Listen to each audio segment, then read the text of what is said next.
ఏమండోయ్ బాగున్నారా? మొన్న విశాఖ ఆర్గానిక్ మేళాకి వెళ్ళాం కదా. అక్కడండి మన రైతన్నలు చేల్లో పంటలు పండిస్తారు కదా. అది ఎలాగా ఏంటి అనేది ఇక్కడ వివరంగా ఉందండి. అంటే మనం నేల మీద భూమిలో ఏమి వాడితే ఎంత మంచిగా మనకి సారవంతమయ్యి మంచి పంటలను ఇస్తాయి అనేది ఇక్కడ వివరంగా రాశారండి.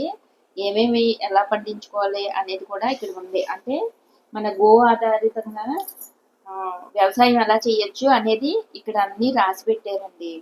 నాకైతే చాలా చాలా ఆనందం అనిపించింది ఇలా చూస్తే.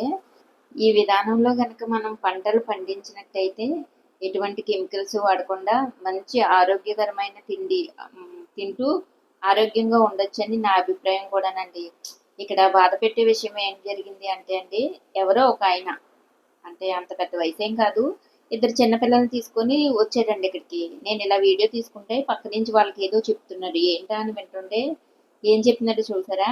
వెనకాల అక్కడ ఏం రాశారంటే డేంజర్ అని ఉన్నది కదా, అక్కడ ఏం పెట్టారంటే రసాయనిక ఎరువులు అయ్యి వాడితే నేలలోని సారవంతం అంతా పోయి ఏ పంటలో పండించుకోవడానికి అనువు కాకుండా పోతుంది ఈ భూమి అని అక్కడ దాని అర్థం అనమాట అండి. కానీ ఈ పిల్లలకి ఆయన ఏం చెప్తున్నాడో తెలుసండి? ఇదంతా పిల్లలకు చూపించి ఏం చెప్తున్నాడు అనుకున్నారు? బ్లాక్ మ్యాజిక్ అంటండి. అంటే చేతబడిని చేసేలాగా వేసారు ఇవన్నీ అని చెప్తున్నాడండి. ఎంత దౌర్భాగ్యమో చూసారా?